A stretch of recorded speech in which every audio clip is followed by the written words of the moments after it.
তো গরু মোটাতাজা করার ক্ষেত্রে সর্বপ্রথম আমরা যে ইনজেকশনগুলো দিই, এই ইনজেকশন মাংসে দিতে হবে। এটা গভীর মাংসে দিবেন। তো এখানে আমি 10 ml ঔষধ নিয়ে নেব। আসসালামু আলাইকুম ওয়া রাহমাতুল্লাহ। আলহামদুলিল্লাহ, আজকে আপনাদের মাঝে আরো গুরুত্বপূর্ণ একটি ভিডিও নিয়ে হাজির হলাম। তো আমরা গরু যখন 2 মাসে অথবা 60 থেকে 70 দিনের ভিতরে আমরা যে গরুগুলো মোটাতাজা করি, তো মোটাতাজা করার ক্ষেত্রে আমরা ধাপে ধাপে অনেকগুলো ইনজেকশন করে থাকি। তো গরু মোটাতাজা করার ক্ষেত্রে সর্বপ্রথম আমরা যে ইনজেকশনগুলো দিই, এই ইনজেকশনগুলো মোটাতাজা করার জন্য না, তবুও কিন্তু এটা হচ্ছে নিউরোমিন বেট, ভিটামিন বি কমপ্লেক্স। এই ইনজেকশনগুলো দিলে কিন্তু গরুর খাওয়া দাওয়ার রুচিটা বাড়ে এবং শরীরে থায়োবিনের যে সমস্যাগুলো থাকে বা নিউরোমিন সমস্যা থাকলে সেগুলো কিন্তু এই ইনজেকশনগুলোতে দেখে। এবং মোটাতাজা করার ক্ষেত্রেও কিন্তু এই ওষুধগুলা খুব ভালো কাজ করে। তো এই একেকটা গরুকে আমরা কি পরিমাণ ইনজেকশনগুলো দিব সেটাই আপনার আজকে আমরা দেখাবো। তো আপনারা চাইলে এই একেকটা গরুকে 100 কেজি বডি ওয়েটের ক্ষেত্রে আপনারা কিন্তু 10 ml দিতে পারবেন। তো সমস্যা নাই। আপনারা একটা গরুকে 3 থেকে 4 ডোজ দিলেই এনাফ, এর বেশি লাগে না। তো এই ইনজেকশনগুলো আপনারা কোথায় দিবেন?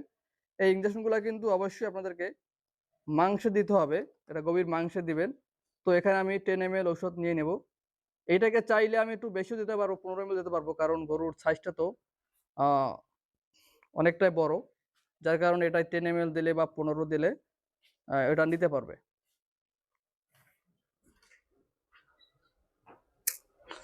তো এখানে আমি 15 সিসি নিয়ে নিছি। তো ঔষধ যখন আপনারা সিরিঞ্জের ভিতরে ঔষধটা নিবেন, তখন এর ভিতরে যে বায়ুটা থাকবে এটাকে আপনারা অবশ্যই ছাড়িয়ে নেবেন।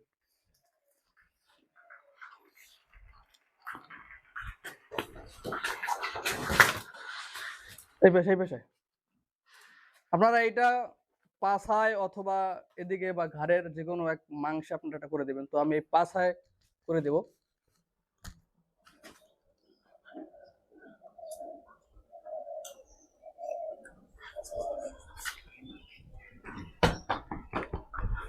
তো আমার ইনজেকশনটা পুশ করা কিন্তু হয়ে গেছে। তো এই ছিল মূলত আজকের ভিডিওটি। ভিডিওটি যদি ভালো লাগে তাহলে অবশ্যই আমার চ্যানেলটাকে সাবস্ক্রাইব করে রাখবেন এবং ফেসবুক পেজটাকে ফলো করে রাখবেন এবং সকলেই আমার জন্য দোয়া করবেন। আল্লাহ তাআলা যেন আমার এই খামারের ভিতরে বারাকা দান করেন। আসসালামু আলাইকুম ওয়া রাহমাতুল্লাহ।